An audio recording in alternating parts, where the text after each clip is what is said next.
Você já ouviu falar em ensino híbrido? E na sala de aula invertida? Em algumas edições da Educação, você já recebeu dicas de aplicativos que podem ser utilizados em sala de aula.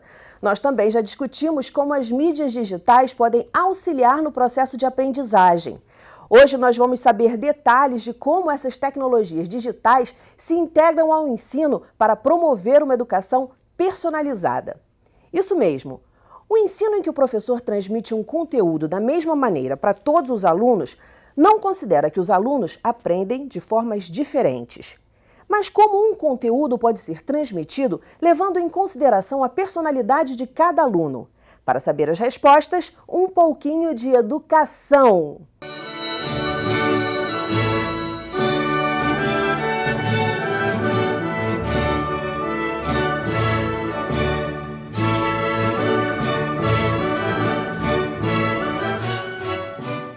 Minhas convidadas de hoje são pessoas que dedicaram muitas horas de trabalho e apostaram no uso do ensino híbrido e da sala de aula invertida. Eu vou conversar com Gisele Cardoso Cordeiro, gerente de Inovação e Tecnologia Educacional da Secretaria Municipal de Educação, e com a professora Juliana Silva, que também participa do projeto. Muito bem-vindas ao programa. Vamos começar entendendo um pouquinho o que é o ensino híbrido.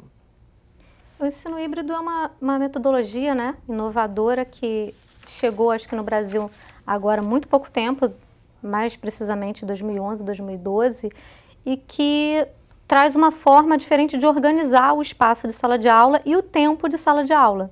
Então, quando a gente fala de organização de espaço e tempo, a gente imagina que as crianças não vão estar mais sentadas individualmente nas suas carteiras, mas você pode promover, por exemplo, um circuito, onde em cada espaço da sala vai estar acontecendo uma atividade. E aí o professor vai estipular quanto tempo e que atividades cada aluno vai estar participando.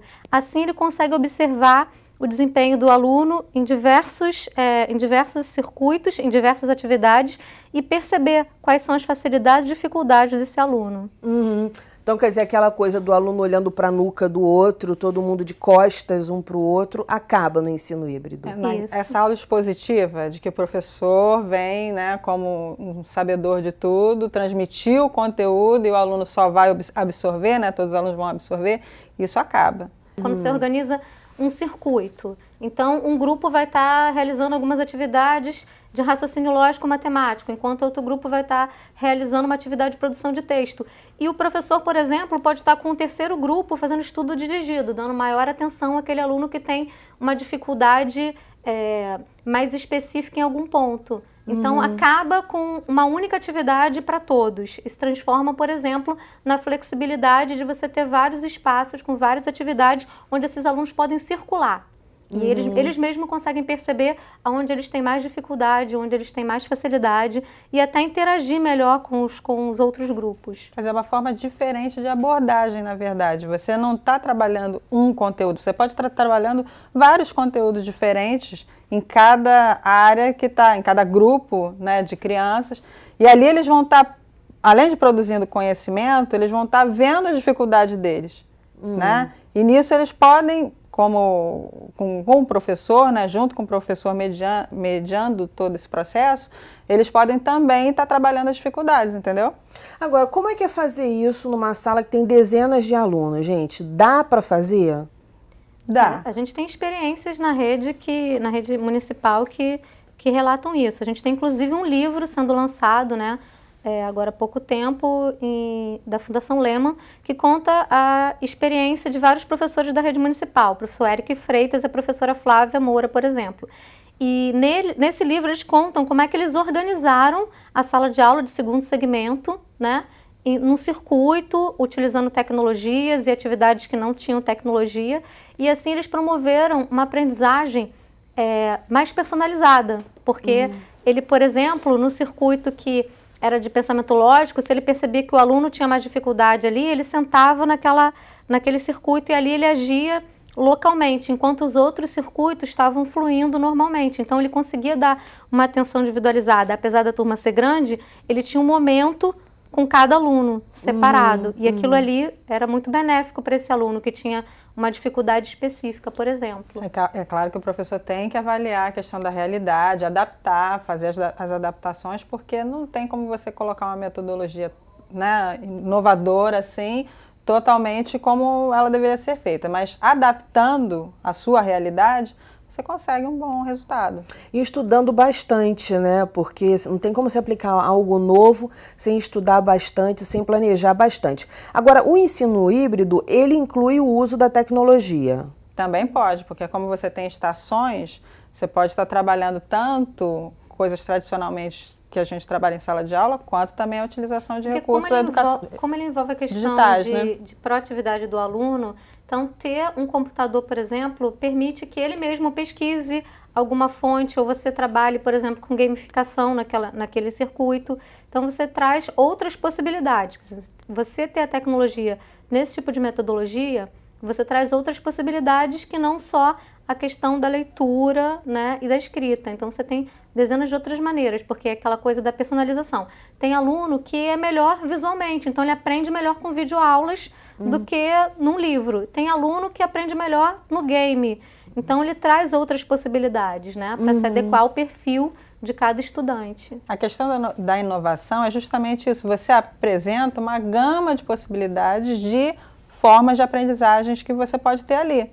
Agora, uma coisa que eu achei interessante, por exemplo, eu queria que vocês comentassem a diferença do ensino híbrido para o uso da tecnologia de forma tradicional, em aulas tradicionais. Tem uma diferença crucial aí. Tem. Se você, por exemplo, é um professor que utiliza a tecnologia em sala de aula, pega um vídeo do YouTube sobre um conteúdo qualquer que vai ser abordado, apresenta o vídeo e acabou, né, a sua atividade de inovação acabou ali, você não está inovando nada.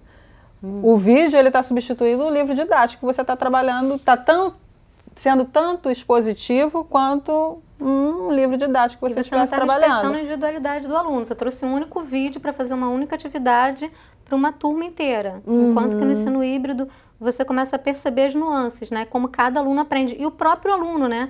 É quase uma questão de metacognição. O próprio aluno vai entendendo como é o processo dele de aprendizagem.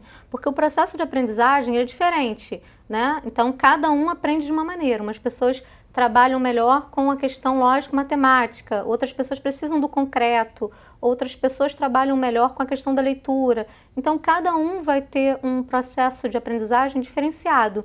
E o ensino híbrido ele te dá essa possibilidade porque você pode diversificar nas estações atividades que preconizem cada uma dessas habilidades. Então, ou seja, num espaço você vai ter um vídeo, no outro espaço você vai ter um game, no outro espaço você vai ter um exercício, né? um outro espaço de leitura, enfim.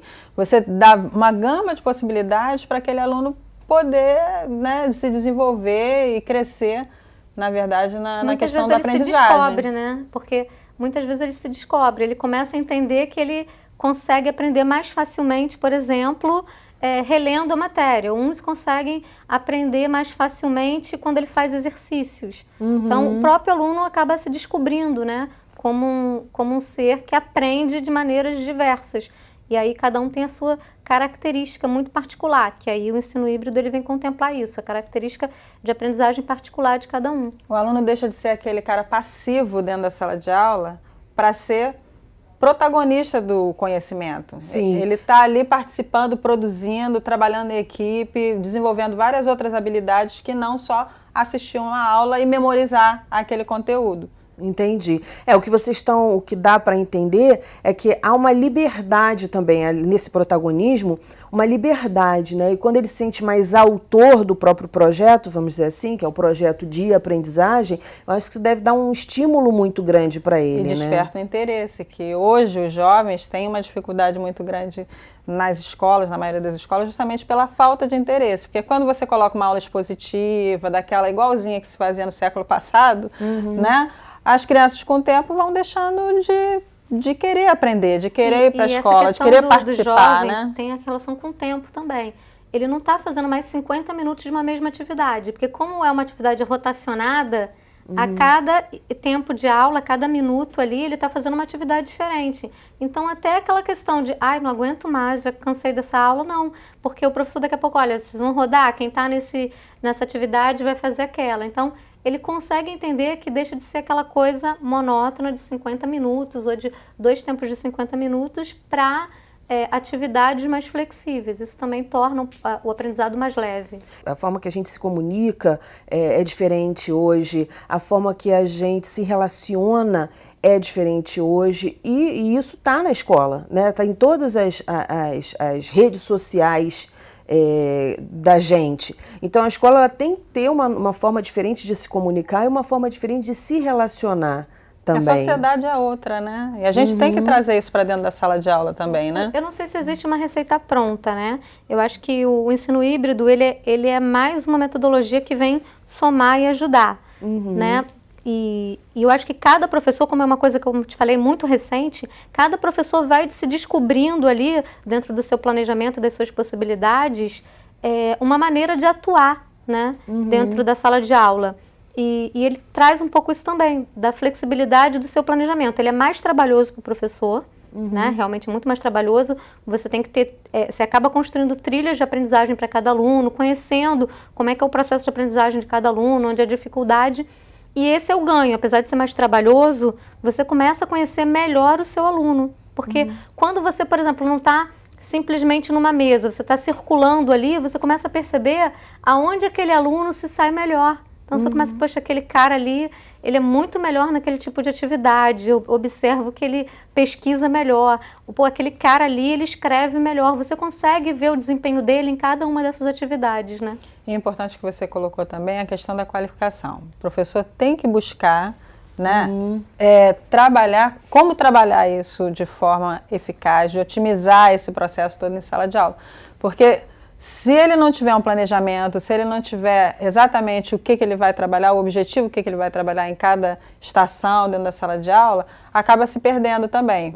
Né? Pode ter aquela coisa dos alunos começarem a ver que não existe, né, uma coisa planejada, uma coisa organizada. Não cabe improvisação. Você tem que ter um planejamento, você tem que saber o que você está fazendo. Bem estruturado. Porque senão se perde, entendeu? Exatamente, era isso que eu ia comentar com vocês. Para muitos pais, de repente, encarar o ensino híbrido, ver que o filho está inserido nesse tipo de processo de ensino-aprendizagem, deve ser difícil também o entendimento, né? Eu acho que para muitos deve parecer assim, no primeiro momento, que o professor não está nem aí, que tudo virou uma bagunça, que o negócio não é organizado. Deve ter uma certa resistência também dos pais em relação a isso, né? Eu não sei se existe uma resistência direta dos pais. Eu, pelo menos, não observei isso em nenhuma das experiências que eu acompanhei e nem enquanto eu trabalhei com a metodologia em sala de aula. Mas o próprio ambiente escolar tem essa visão, né? Muitas vezes o coordenador passa e vê que os alunos estão em grupos dentro da sala e falando e circulando. Isso causa, né, um certo impacto.